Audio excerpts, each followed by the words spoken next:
오늘은 전문가 두 분과 함께 사건, 사고 소식 짚어보겠습니다. 네, 이용혁 건국대 경찰학과 교수, 손정혜 변호사와 함께합니다. 안녕하십니까? 안녕하세요.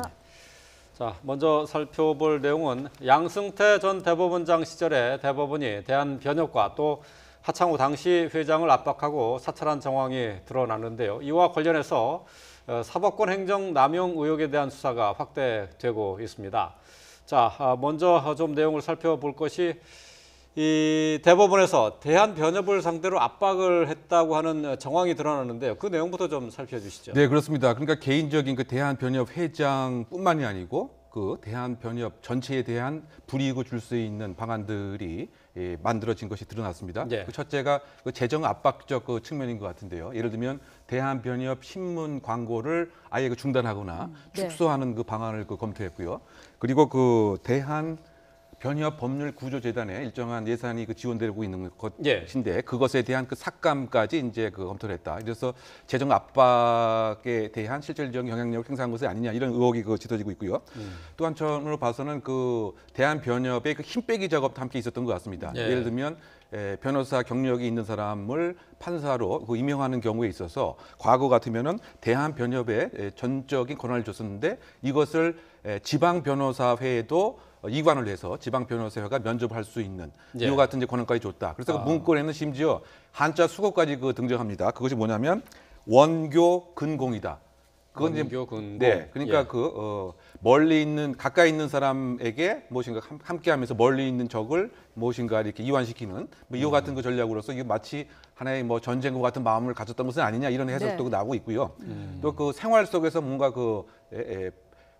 변호사들에게 불편을 주기 위해서 법정에 들어오기 전에 검문 검색을 뭐 강화한다든가 뭐 이게 상당히 좀 치졸하긴 합니다만 그런 안까지 함께 그 검토되어 있다고 얘기하고 있고요. 더군다나 그 잘못 변호한 사례를 하나의 이렇게 그 백서 비슷하게 만들어서 이것을 뭐 발간하는 이와 같은 그 계획 그리고 대기실도 이제 없애고 또 변호사가 주관하는 이 변호사 협회에서 주관하는 행사에는 판사가 참여하지 않는 상당히 그 전방위적으로 변호사 협회에 무엇인가 유상을 떨어뜨리고 불이익을 주는 이와 같은 일들을 계획했던 것으로 알려져 있습니다. 네. 자, 이것뿐만 아니라 하창우 변협 회장에 대한 개인적인 사찰과 관련한 내용도 나왔어요. 일단은 과거에 수임했던 명세를 전부 다 전수조사한 후에 부적절한 부분이 있다라고 한다면 그것을 뭐 국세청에 통보를 하거나 일부 기자들에게 흘려서 그것을 언론 보도화시키는 어떤 여러 가지 기회까지 검토했던 것으로 알려져 있는데요. 특히 이제 그 특정한 기자 이름까지 나왔습니다. 이미지, 그 명예를 손상해라 뭐 이런 이야기까지 나와 있기 때문에 사실은 굉장히 집요하고 세밀한 방법으로 하창우 전 회장에 대한 압박뿐만 아니라 이제 대한변협의 갖가지 정책이라든가 변호사 단체의 어떤 정책에 대해서 압박을 하는 모습을 보여주고 있는데요. 일단은 변호사 사이에서는 그 당시에 이런 이야기들이 좀 있었습니다. 왜냐하면 상고법원 설치에 대해서 대한변협 측에서 반대 의견을 이야기했고 지금 거론된 하창우 회장 같은 경우는 예전에 서울지방변호사 회장 시절에는 법관평가 제도를 실시했었는데 이게 이제 법원에서는 굉장히 그 좋아하지 않는 제도였거든요. 지금도 법관평가는 그 굉장히 좋지 않은 워스트 리스트는 실명조차 언론에 공개 못하고 그 행위 정도만 올라가는 상황인데 그 순수 변호사 출신이거든요. 그러다 보니까 이 지금 뭐 판사 출신의 회장이 아니라 변호사 출신의 회장으로서 법원을 견제하는 데 목소리를 굉장히 강력하게 많이 내고 법관평가라든가 다양한 어떤 제도를 통해서 어떤 판사, 어떤 법원의 어떤 실책에 대해서 많이 문제제기를 했던 인물에 대한 견제를 굉장히 강력하게 한 것뿐만 아니라 이렇게 여러 가지 위법한 행위까지 동원했다.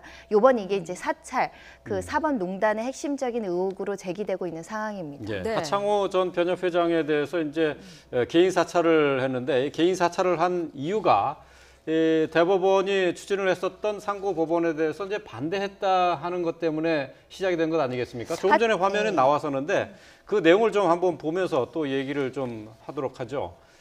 상고법원 추진이 위헌이다라고 얘기를 했고요.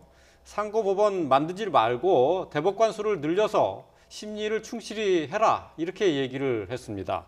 자, 뭐 이와 관련해서 아마 이제 그 의심이 가고 있는 것이 양승태 대법원장 시절에 이제 하창우 회장에 대해서 뒷조사를 했는데요. 이제 재산과 관련한 조사도 있었고, 그 다음에 이제 수입 명세를 전수조사했다고 했는데, 이게 이제 변호사들한테는 어떤 그 압박이 되는 겁니까? 이게 사실 수입 명부를 전수조사할 권한이 법원에 있지 않죠. 그러니까 명백한 직권남용으로 볼 수 있는 것이고요. 예. 이렇게 수입 명부를 전부 조사하는 것은 보통 이제 조세탈루 혐의에 대한 강력한 의혹이 있었을 때 수사기관이나 국세청에서 그 개인 변호사의 어떤 수입 비례에 대해서 조사를 하는데, 그런 의혹이 없는 상황에서 저렇게 전수조사를 했다는 것은 사찰을 했다라고 볼 강력한 근거가 되는 것이고, 예. 네. 실제로 어떤 사건 같은 경우는 회장 재임 시절에 그 변론을 수행함에 있어서 변협 사무차장의 도움을 받았다, 이런 취지로 보도가 나가고, 그런 여러 가지 부정적인 보도가 나가서 하창호 회장에 대한 어떤 이미지를 손상시켜라, 이런 것들이 실제 실행된 부분도 있기 때문에 법원에서 관여하거나 개입할 문제가 아닌 부분에 그 직권을 남용한 혐의, 그리고 사찰을 한 혐의, 예. 이것들을 충분히 받을 수 있는 상황이고요. 사실 법원에서 대한변협 회장 개인의 건물이 뭐가 있는지, 재산이 뭐가 있는지를 밝힐 이유는 전혀 없거든요. 예. 그런 측면에서는 부적절하고 위법한 행동을 한 것은 아닌가라는 의혹이 제기되고 있는 겁니다. 예. 네. 자, 이번 의혹과 관련해서 검찰 조사를 받고 있는 하창우 전 회장 어떤 이야기를 했는지 잠시 듣고 오겠습니다. 대법원에서 어떻게 이런 압박 방안을 마련해서 변협을 압박하고 변협 회장 개인에 대해서 이렇게 뒷조사도 하고 이렇게 부정적인 이미지를 부각시키기 위해서 실행을 했나. 네. 자, 하창우 전 회장도 약간 어이없다라는 그런 반응이었는데, 실제로 이런 압박 방안들이 실제로 이루어졌나 하는 부분이 쟁점인데요. 여기에 지금 양승태 전 대법원장 측에서는 사실무근이다, 이런 입장이죠. 네, 늘 그런 입장을 표하고 있는 것 같습니다. 특히 뭐 예산과 관련돼서 뭐 지원과 관련돼서 처음에 예를 들면 시중은행의 이자율이 떨어졌기 때문에 예. 네. 전체적으로 그 지원 규모를 축소한 건 그건 사실이다. 예, 예. 네. 근데 그럼에도 불구하고 법률구조재단의 경우에는 2012년과 동일하게 그 2억 원을 지원했다. 예. 그래서 결론적으로 이제 사실 무근이다. 그 부분에 있어서는 이제 밝히고 있는데, 그 다른 그 사안과 관련돼서는 여러 가지 이제 직권남용의 혐의, 심지어 업무방해 혐의도 있지 않는가라고 생각이 듭니다. 왜냐하면 그 2015년도에 1월달에 그 대한변협 그 선거 회장 선거와 그 관련되어 있을 때 네. 이런 문건도 전제 드러난 것 같습니다. 뭐냐면 지금 하창우 회장이 되게 되면 상고 법원에 대해서 반대를 하기 때문에, 예를 들면 그 2위, 3위, 그러니까 1위가 돼서 이제 33%를 넘으면 문제가 없는데, 그러지 않은 경우에는 2위와 3위에 예를 들면 정치권에서 얘기하는 소위 말해서 합종 연행을 할 수 있도록 무엇인가 판사들이 역할을 해야 되지 않느냐, 뭐 이런 얘기도 나왔던 것 같습니다. 네. 그런데 결론적으로 이제 35%의 투표율을 얻어서 바로 이제 그 회장이 되긴 했습니다 말이죠. 그러면 그와 같은 상황은 또 대한변협 선거와 관련된 업무 방해 부분 분명히 그 혐의도 있는 것 같고요. 네. 그래서 과연 이와 같은 그 계획 자체가 실제로 실행에 옮겨졌느냐, 이것이 가장 중요한 이제 직권남용 여부를 이제 판단하는 것 같은데, 예. 아까 잠깐 말씀 나눈 바와 같이 그 수입 내역과 관련돼서 만약에 국세청에서 여러 가지 이제 세무조사를 했다고 한다면, 일부는 또 세무조사 한 것으로 현재 알려져 있습니다. 예. 그러면 점점 계획에만 그치지 아니고 실제의 행동으로 이루어졌을 가능성이 상당히 지금 높은 것 같고요. 예. 네. 또 그 모 언론사의 일정한 그 내용이 이렇게 정말 알지 못하면 안 되는 내용이 이렇게 보도가 되었다. 이건 예. 취재를 통한 것이 아니고, 만약에 대법원에서 구체적으로 또 내용을 제공을 해서 네. 기사가 또 적혀졌다고 한다면, 이것도 그 대법원 판사의 업무 영역 밖에 있었던 것이고, 예. 실제로 또 행사가 되어졌기 때문에 이 또한 이제 직권남용 혐의가 점점 짙어지는 것은 아닌가, 이런 입장인데, 네. 어쨌든 지금 공식적인 그 대법원 입장에서 이제 지난번 보직에 있던 분들은 이런 것은 없었다, 이렇게 그 사실무근이라고 얘기를 하고 있지만, 이것이 결국 이제 수사로서 밝혀야 할 하나의 그 과제가 아닌가, 이런 생각이 듭니다. 네. 이게 이제 변호사 단체의 수장에 대한 어떤 압박이다 보니까 이건 변호사들과 법원의 문제라고 생각하실 수 있는데요.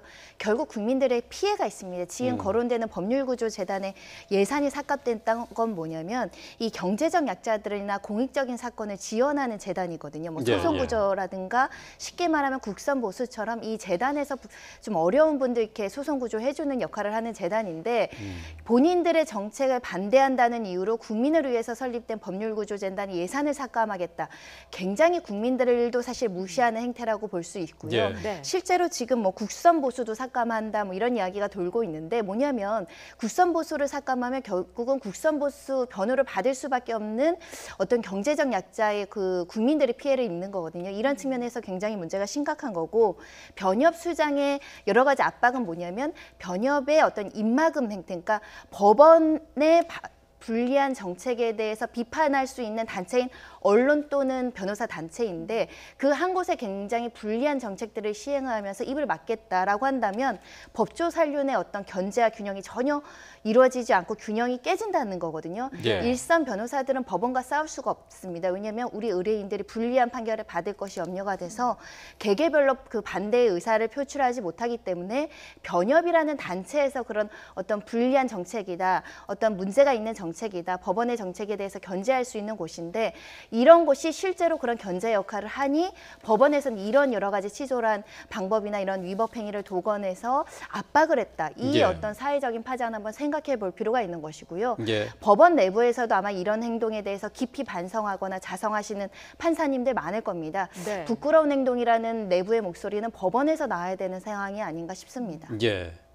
자, 지금 이제 검찰에서 조사하고 있는 재판거래 의혹과 관련해서 대법원이 검찰에 제출한 게 이제 410개의 이제 문건이었습니다. 이 가운데 10건 정도가 이제 대한변협과 관련하는 압박 문건이었었는데 여기에서 이제 나와 있었던 문건들이 내용들이 이게 실제로 실행에 옮겨졌느냐 하는 부분이 중요한 판단 포인트 아니겠습니까? 그렇죠. 이제 그러다 보니까 지금 그 410건 이미 제출 형식으로 이렇게 제공된 거 이외에 전체의 그 대법원의 PC 자체가 이제 필요하다라고 하는 것이 아마 그 검찰의 입장인 것 같습니다. 네. 더군다나 그 얼마 전에 그 보도된 바에 의하면 양승태 대법원장 PC 자체를 아예 복원이 그 불가능하도록 그 디가우징 작업을 했다라고 네. 이제 알려져 있고요. 그러다 보니까 이것이 정말 실제적으로 옮겨졌는지를 구체적으로 알 수 있는 이 관련 당사자들의 뭐 이메일에 대한 확보라든가 또는 여기에 있지 않는 다른 뭐 문건들 뭐 이것이 사실 그 상당히 그 필요한 것인데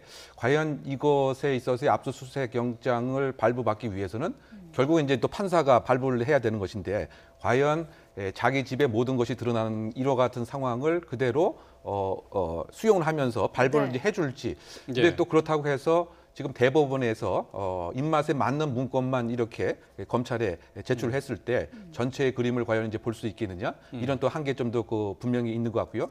근데 큰 틀에서 봐서는 정말 국민의 입장에서는 이런 생각이 많이 드는 거죠. 도대체 상고법원이 그 뭐길래 예를 들면 청와대에는 그렇게 맞춤형으로 접근을 했는가 하면 또 심지어 그 검찰에 대해서도 일정한 빅딜을 했던 것도 사실로 알려져 있습니다. 예를 들면 그 공안 사건의 디지털 증거와 관련돼서는 증거 능력을 많이 인정해 주겠다 이런 식의 그 내용의 문건도 있었던 것 같고요. 또 체포영장 발부도 체포 전치주의를 활용하겠다. 이래서 검찰하고도 무엇인가 맞춤형으로 했으려고 하는 시도도 있었고 네. 변협에도 결국은 이와 같이 그 변협 회장에 대한 압박으로서 상고법원을 계속 유지하려고 했는데 도대체 상고법원이 뭐길래 이와 같이 이제 올인을 했느냐 이런 불만과 궁금증이 있기 때문에 이 사안의 실체는 이제 그 분명히 밝혀져야 되는데 현실적으로 그렇게 이제 만만치는 않지 않겠느냐. 결국은 압수수색 영장의 발부 자체를 판사가 이제 하는 것인데 과연 제대로 할 수가 있는 것인지 이 여부가 하나. 그리고 만약에 그것이 이루어지지 않았을 때는 과연 다른 수사는 사실 없는 것이기 때문에 네. 대법원이 생각하는 범위 내에서만 수사가 그칠 공산이 크지 않는가가 이 수사의 상당히 딜레마 상황이 아닌가 생각됩니다. 네. 자, 말씀하신 것처럼 자료 제출뿐만 아니라 앞으로 검찰의 수사가 어려운 그런 과정을 좀 거쳐야 될 것 같은데 어떤 식으로 수사가 이루어질까요? 일단 그 혐의 사항에 대해서 이제 그 조사, 실제로 소환 조사가 이루어질지도 한번 살펴봐야 될 것인데요. 네. 처음에 이 문제 사법농단 사건을 최초 폭로한 그 전 판사님도 지금 조사를 했다라는 겁니다. 관계자들 모두 소환돼서 조사될 필요성이 있습니다. 예전에는 조사위원회에서 서면 조사로 끝났던 사람들도 많은데요. 소환 조사해서 알게 된 경위라든가 실제 이루어진 실행 부분에 대해서 빠짐없는 수사가 이루어질 필요성이 있고요. 특히 이제 지금 하드디스크나 디지털 포렌식으로 그 발견하기 어려운 부분들이 있지만 진술 조사를 통해서 추가적인 증거가 확보되도록 노력해야 되지 않을까 생각이 듭니다. 네. 네, 어쨌든 이제 직권 남용 혐의에 대해서 지금 이제 문건을 그 바탕으로 해서 조사하고 있지 않습니까? 이제 이게 실행됐느냐 하는 여부가 상당히 중요한 부분인데 지금 그 특정한 기자 이름의 문건에 올라와 있고 이 기자를 통해서 하창호 변협 회장에 대한 수임 관련 문건과 관련해서 이것을 그 보도를 하겠다 하는 계획이 있었는데 이게 실제로 이행이 된 거죠? 예, 그렇습니다. 사실 우리가 그 보도를 봤을 때 저희는 이게 법원에서 관여했다라고 생각하지 않았고요.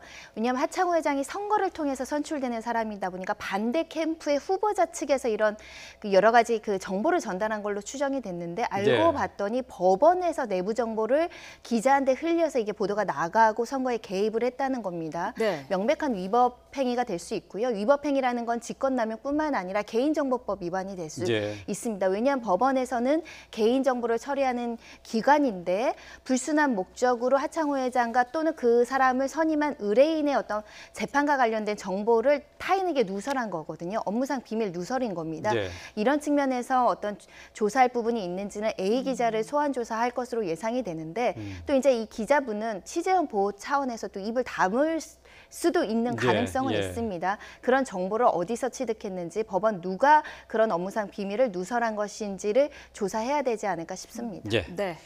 예, 단순한 압박 문건이 아니라 실제로 실행됐는지 여부에 대해서 검찰이 조사를 하고 있는데요. 수사 상황은 좀 더 지켜봐야 될 그런 상황입니다. 네.